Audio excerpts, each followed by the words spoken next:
I would like the pieces to inspire young people to go out and research these time periods and learn more about the history of the 20th century and women's struggle through it.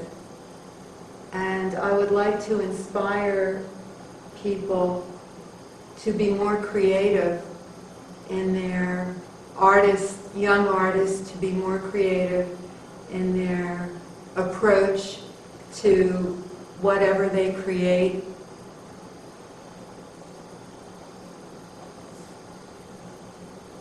So to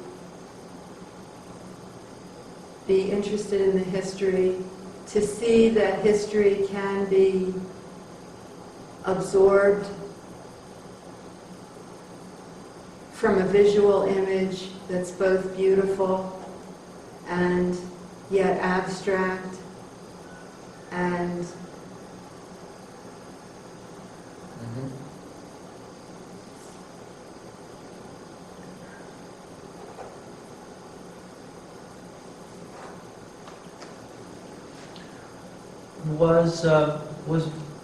did you live through this time? Yes. This is, well, the time period that I chose is a time period that I lived through that was very important to me. In 1942,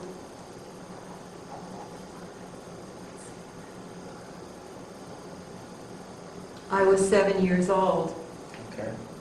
And the war had just started. It had been going for about a year. And my father was in the service. He was in the Navy. And my mother was an air raid warden. And I was very involved in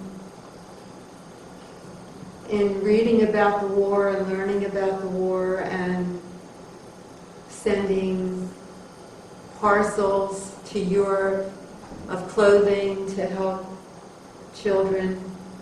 And it hadn't been that long. I'm a second-generation American. All four of my grandparents were born outside of the United States. So the World War impacted my ancestry as well. And my grandfather, on my mother's side, brought people over, relatives, when things got bad in Europe. He tried to save people and he brought them over. But some of them were religious and they couldn't abide by working on Saturday and Sunday, Friday and Saturday, because in the winter the Sabbath begins like 5 o'clock, 4 o'clock, and in those years everybody worked till 6. There wasn't, or 7. There were, before Francis Perkins, there were no hours. There was nobody knew about the 40-hour week. That was unheard of.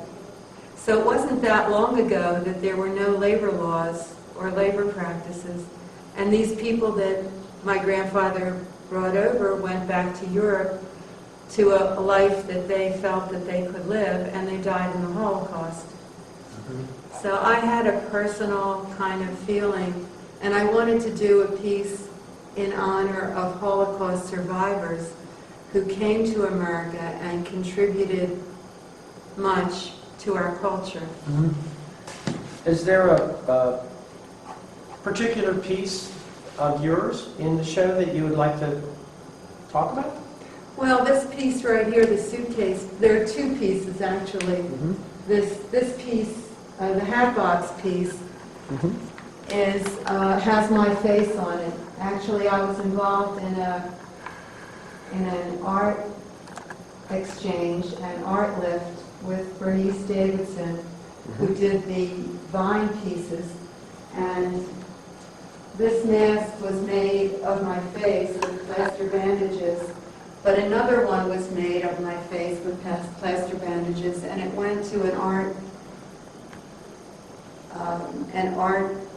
fair in Tbilisi, Georgia, and I never knew what to do with my face. I was supposed to paint it all different bright colors, but I never did until this show came up. And this is a fashion illustration that I did in the 1950s when I was working for an advertising agency, and the different shops that he worked for would give me clothing. I'd go home and put it on and see how it felt, and then I did the fashion illustration, which I gave him, and then he did the mock-up with the layout. And so this side of the hat box is about fashion illustrators and the impact that they have in American culture. I used my face for it, and I juxtaposed it with the other side of the hat box, where you see a Peter Pan collar. And there were mixed messages to young girls in those days.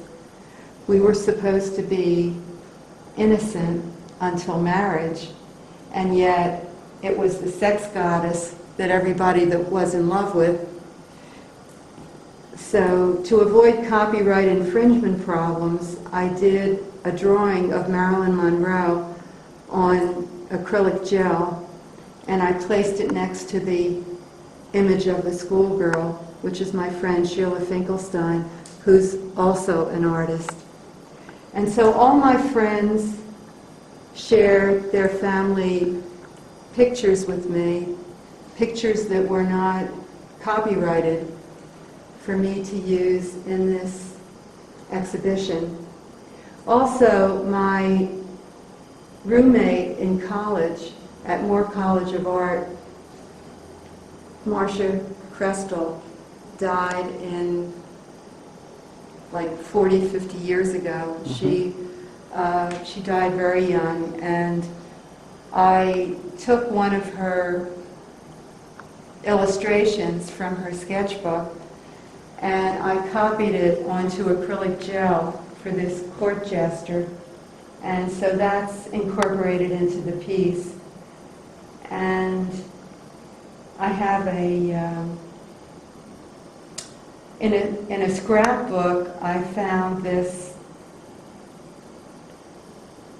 card that was from an April Showers dance that I went to in high school, where we had raised enough money to have Patty Page. And I used this picture of myself with in the gown, juxtaposed that next to it. And I was 15 years old when that picture was taken. So this piece has great personal relationship to my experience in my life. For someone who didn't experience the collared time, what is a Peter Pan collar? I assume it's what we're looking at there, but what is the significance? Well, the Peter Pan collar was worn. Collars were made in the 50s that could be put on a sweater set. All kinds of beautiful decorative collars that were beaded, that were sequins, that were lace, and then you would tie it with a bow.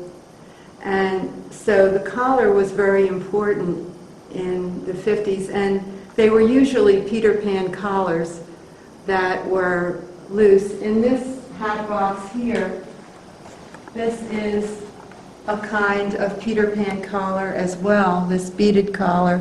If it was together, you would see that it would look kind of like a Peter Pan collar. This collar was actually made by my mother, and I saved it all these years, not knowing why, but it found its place as the image of the woman behind the working collar. Mhm. So this is the nurse's white utility working collar, and this is the sparkling nighttime entertainment collar that, because behind every woman's work there's women's play too. Mhm. This is dedicated to many of my Holocaust survivor friends. I used Dorothy Finger's face 5 different times. She has made a lifetime effort to get into schools, and she's still going to schools, telling about the Holocaust that she lived through and trying to impress children that they should try and see the other side of people that seem different than they are, because to hate somebody just because they're different is not acceptable. And she has made an impact. And there are 2 families shown here. This is a family from Germany, and these 2 women who were babies, they shared their family pictures with me. And this is Dorothy Finger when she was maybe 5 or 6. And this was Dorothy Finger in 1940, I can't see the 1943? I don't know. I guess it could be 1943. Mhm. She got her first working papers in Poland then, and her father had just been taken away from the family. This was the Ernie Pyle, and Ruth actually had a picture of that ship, and so I was able to use it in a photo transfer manner on fiberglass. Siegel. She's a portrait painter who honored the creative women that were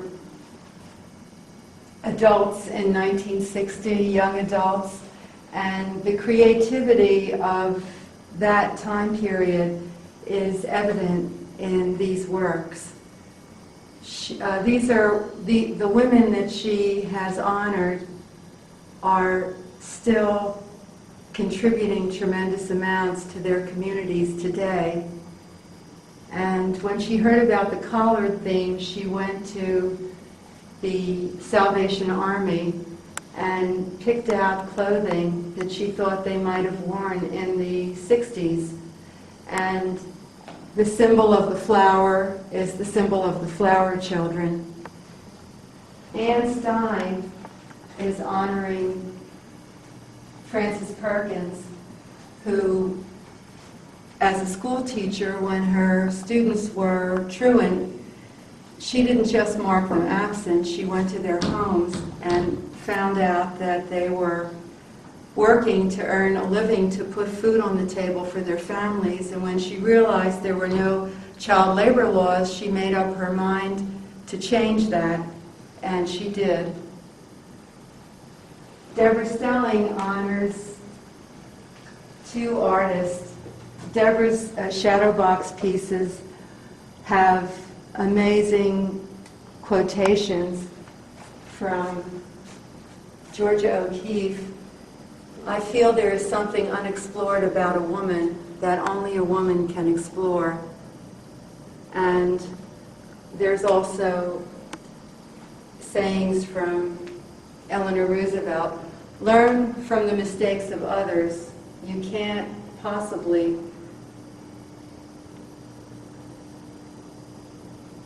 live long enough to make them all yourself. Rosemary Lane,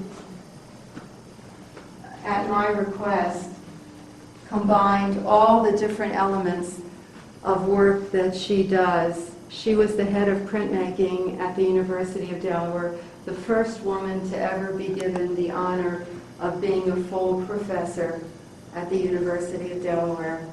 And she honored 4 very famous artists. Louise Nevelson, who's the queen of sculpture. Miriam Shapiro, who made fans acceptable art forms. And Judith Schwab, who brought nature into her works.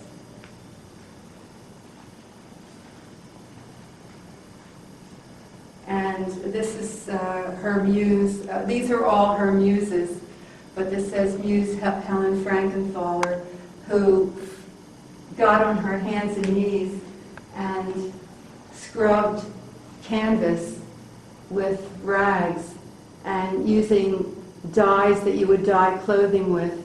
And she made these beautiful images of nature using clothing dyes on her hands and feet as if she was scrubbing a floor. Maria Keene honors 3 wonderful artists who, actually more than 3. The artist who came through the Howard Pyle School of Illustration. These are famous artists that supported themselves through their professional art careers. We have the work of Bernice Davidson, who creates figures in a basket weaving technique using vines. And of course my work, which is 3-dimensional and 2-dimensional. I have 2 hat boxes outside in the lobby, and this piece is called Rivets, and it honors the Rosie the Riveter type women who took the place of men during World War II. This honors the home front, the women who were using ration stamps and standing in long ration lines and keeping the home going during World War II. And this piece is after the war, when the women who were working so hard in the factories and on the war front were expected to take a back seat and go back into low-paying jobs or no-paying jobs. And so they started wearing bib collars. And who wears a bib anyway?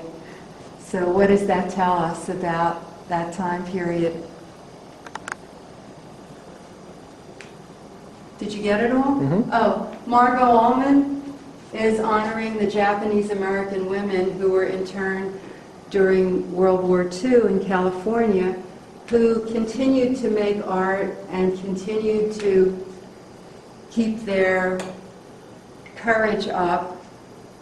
This is before, while they were interned in California, and this is after the war, where they could start to see more clearly.